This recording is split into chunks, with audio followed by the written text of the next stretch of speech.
La lucha sigue. Zapata vive. La lucha sigue. Zapata vive, vive. La lucha sigue, sigue. Zapata vive, vive, vive. La lucha sigue, sigue, sigue. Si Zapata viviera, Con nosotros estuviera. si Zapata viviera, Con nosotros estuviera. si Zapata viviera, Con nosotros estuviera. y en su madre les pusiera. Queremos frijol, queremos maíz, queremos que Bonafont se vaya de este país.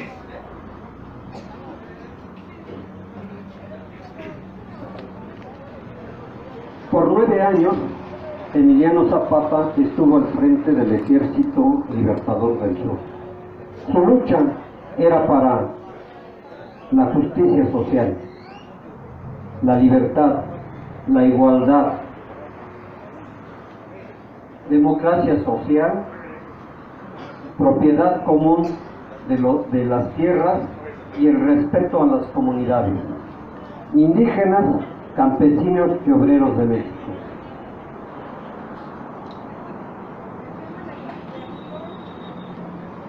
Le hacemos la invitación al maestro Filo de la Escuela Autónoma Emiliano Zapata desde Chiltepec, México.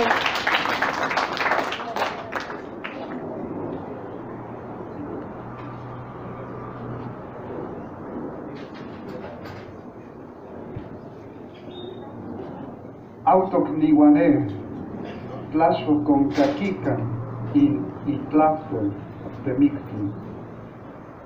Buen día, 7 Malinali del año 9 de Cali. Nosotros somos la Escuela Autónoma Emiliano Zapata.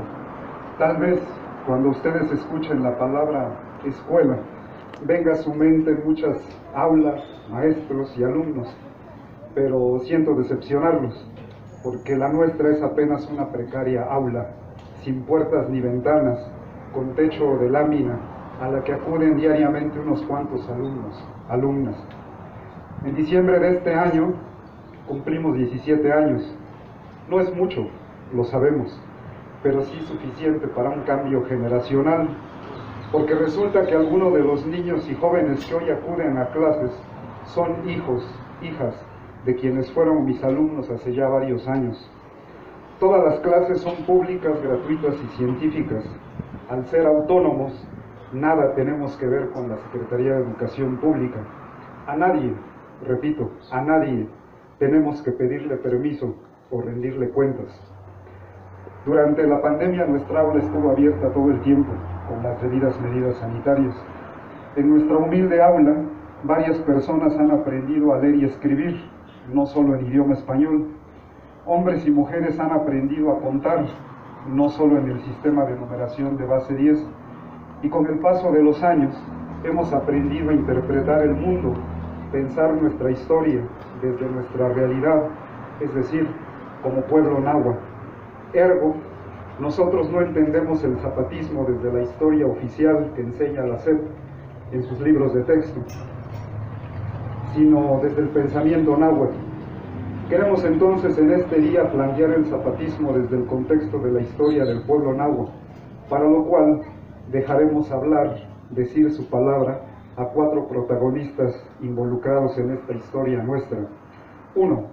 Carlos Ometochtin. Él era nieto de Nezahualcóyotl. Cuando joven lo mandaron los franciscanos a Coyoacán para convertirlo al cristianismo. Lo bautizaron con el nombre de Carlos en honor a Carlos V de Alemania y primero de España. Después lo mandaron a gobernar Texcoco y un día fue a Chiconautla a visitar a su hermana que estaba casada con el señor de ese pueblo. Ahí escuchó a la nobleza de ese pueblo cantar un adiós, reina del cielo, madre del Salvador. Él, Carlos Ometochtin, estalló en cólera, los mandó callar y los llamó y los amonestó. Habló de la religión de los españoles, del catolicismo, como ajena a la religión náhuatl. Pero escuchemos lo que él dijo. Hermanos, ven acá.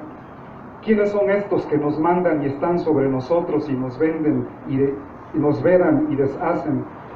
Pues aquí estoy yo, señor de Texcoco, y ahí está Yoanisi, de México, y mi sobrino Tetzapili, de Tacuba, y no hemos de consentir que ninguno se ponga entre nosotros ni se nos iguale. Después de que fuéramos muertos, bien podrá ser, pero ahora aquí estamos, y esta tierra es nuestra, y de nuestros abuelos y antepasados que nos la dejaron. Es nuestra posesión, el señorío es nuestro, y a nosotros pertenece. Y a quien viene aquí a sojuzgarnos que son nuestros parientes, que no son nuestros parientes ni nuestra sangre, y se nos igualan, pues aquí estamos, y no ha de haber quien haga burla de nosotros. Pero uno de sus sobrinos se fue a la Ciudad de México a delatarlo con el obispo Zumárraga. Él, Carlos Ometoshi, ya estaba casado y tenía un amante, así que fue acusado de amancebamiento e idolatría. Zumárraga mandó a detenerlo y apresarlo. Le encontraron en su casa un adoratorio con ídolos de Quetzalcóatl, Xipetotec y otros. Zumárraga, que era el inquisidor apostólico, consultó con el virrey Mendoza y a la audiencia. Decidieron ajusticiarlo para que sirviera de escarmiento a todos. Le quitaron el cargo de idolatría y lo condenaron por herejía. Lo humillaron, lo encarcelaron, le pusieron un San Benito, una coroza y vela. Y en noviembre de 1539, ante el virrey, el obispo, los dignatarios nahuas y españoles, fue quemado en público, vivo. 2. Francisco Tenamastle. Después de que se conquistó la Ciudad de México, Nuño de Guzmán se lanzó al noroeste de la Nueva España, fundando la Nueva Galicia, en lo que hoy es Nayarit, Jalisco y Zacatecas. A finales de 1540 hubo graves abusos de las autoridades españolas. Entonces estalló en Guaynamota y Guamazota, en Nayarit, pueblos chichimecas, formaron un frente común contra los españoles. Las fuerzas españolas fueron vencidas en Xochipila, en Tlaltenango. Entonces los españoles mandaron a Pedro de Alvarado, el que le decían el Tonatiuh por rubio, y fue derrotado, pero después un caballo lo pateó y se murió. A finales de 1541, Antonio de Mendoza, sí, ese mero que estuvo de acuerdo con el arzobispo para quemar vivo a Ometochtli, se lanzó a la Nueva Galicia con tlaxcaltecas, huejotzingas, pauquecholtecas, mexicas, xilotepecas, acolhuas, chalcas y purépechas, unos 50,000 aliados. Tenamastle, que era el hijo del señor de Nochistlán y jefe militar, se rindió. Los españoles intentaron negociar la rendición con la vida de Tenamastle, pero los rebeldes exigieron verlo vivo y los españoles lo presentaron en el cerro del Mixtón. Tenamastle fue rescatado y la guerra continuó, pero finalmente los rebeldes fueron derrotados. Después Tenamastle salió con Chapuli e inició la guerra de guerrillas, por eso es considerado el primer guerrillero de América, y a salto de mate anduvo 9 años en la Sierra Madre. En 1551 el obispo de Guadalajara lo convenció de ponerse bajo el amparo eclesiástico. Se entregó, pero luego el obispo murió y entonces quedó a disposición del virrey, quien lo exilió. Se fue a España a pelear sus derechos ante el rey de España. Pero déjenles, comparto sus propias palabras de Francisco Tenamastle. Dice: suplico a vuestra Alteza que, teniendo ante sus ojos a Dios y a la verdadera justicia, consideren los incomparables agravios y males que yo y todos los naturales de aquella provincia hemos recibido y recibíamos en aquella sazón, y que no fue alzarnos y rebelarnos, sino huir de la crueldad inhumana y no sufrible de los españoles, como huyen los animales de quien los quiere matar, y que de esta manera de defensa Dios no la quitó ni privó aún a las piedras, que no tienen sentido, y que yo me huí por la dicha causa y estuve escondido por 9 años, y después me vine de mi propia voluntad, no forzado por nadie, creyendo que no fuera como lo he sido, maltratado. Así sus palabras, pero su caso no prosperó. Entre si era o no era el legítimo señor de Nochistlán, su caso pasó al olvido. Y no se sabe qué fue de él. 3. Doña Luz Jiménez. Era una mujer nahua, originaria de Malacachtepec, Momosco, el actual pueblo de Milpalta, en la Ciudad de México. Nació en 1895 y murió en 1965. En 1974 el Instituto de Investigaciones Históricas de la UNAM publicó de Porfirio Díaz a Zapata Memorias Nahuas de Milpalta. Pero escuchen sus palabras, dice la señora: lo primero que supimos de la revolución fue que un día llegó un gran señor Zapata de Morelos y se distinguía por su buen traje. Traía sombrero ancho y fue el primer gran hombre que nos habló en mexicano. Cuando entró, toda su gente traía ropa blanca, camisa blanca, calzón blanco y guaraches. Todos estos hombres hablaban el mexicano, casi igual que nosotros. También el señor Zapata hablaba en mexicano.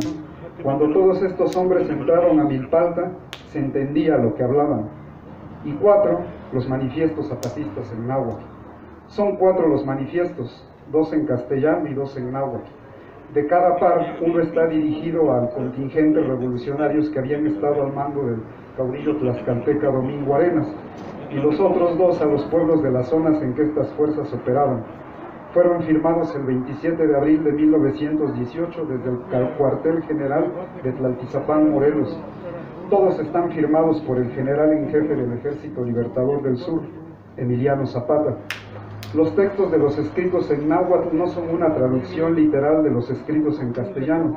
Los manifiestos zapatistas en náhuatl están escritos en la forma de ver, pensar y sentir el mundo de los pueblos náhuatl. Muchos de quienes formaron las filas zapatistas eran monolingües, solo hablaban la lengua náhuatl. Varios eran bilingües, unos cuantos solo hablaban español.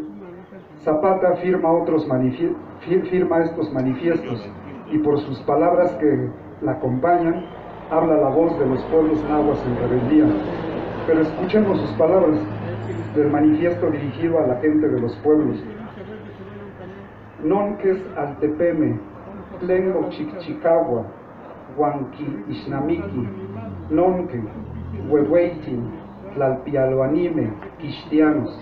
Dice: aquellos pueblos que se mantienen fuertes y se enfrentan a aquellos muy grandes poseedores de tierras, los cristianos.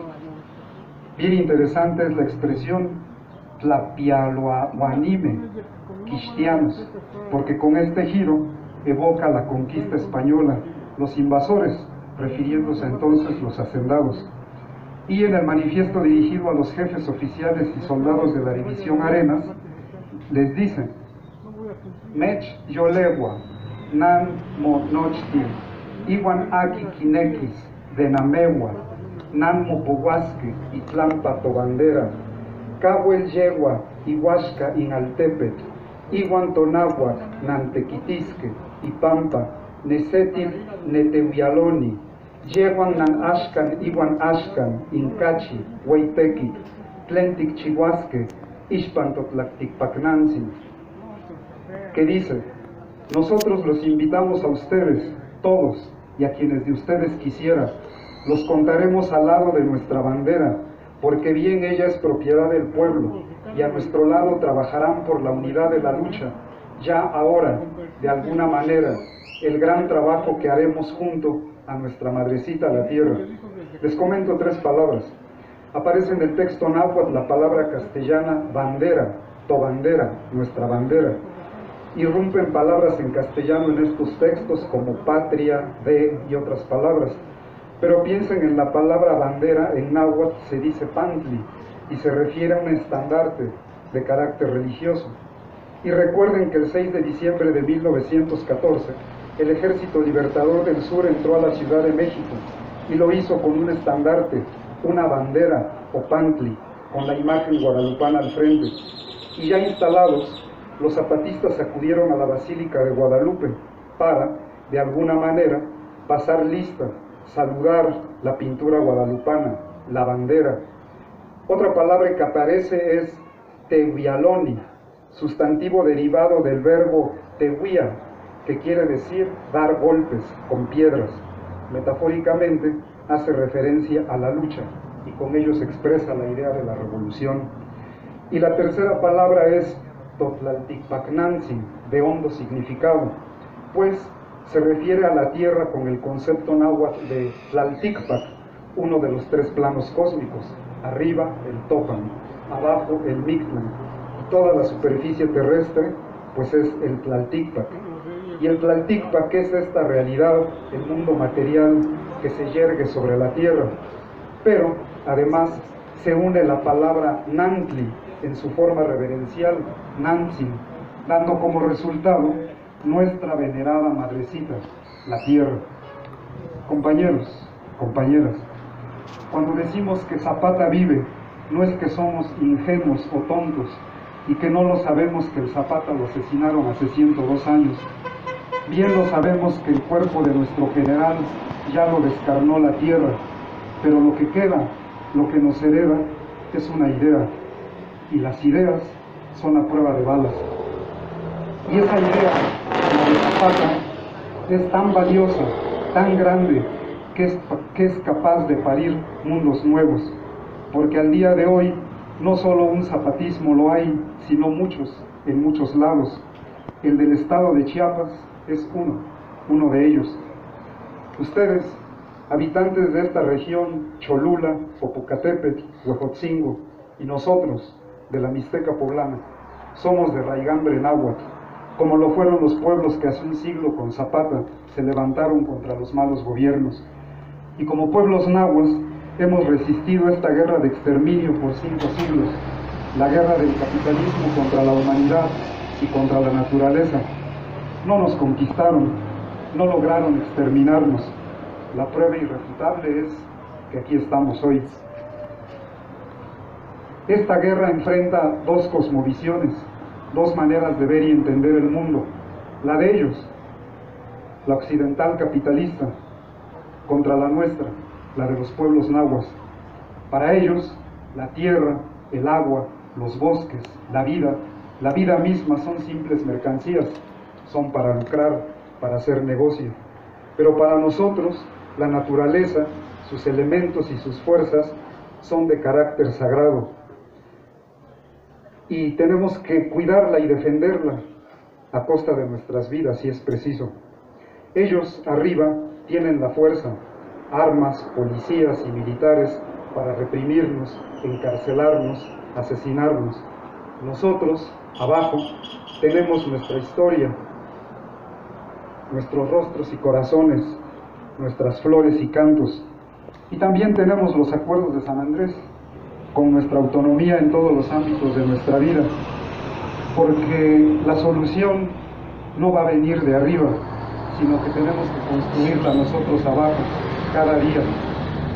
Y nosotros estamos convencidos de que el día, nuestro día, o sea el tiempo del resurgimiento del pueblo náhuatl, llegó, ya es hoy.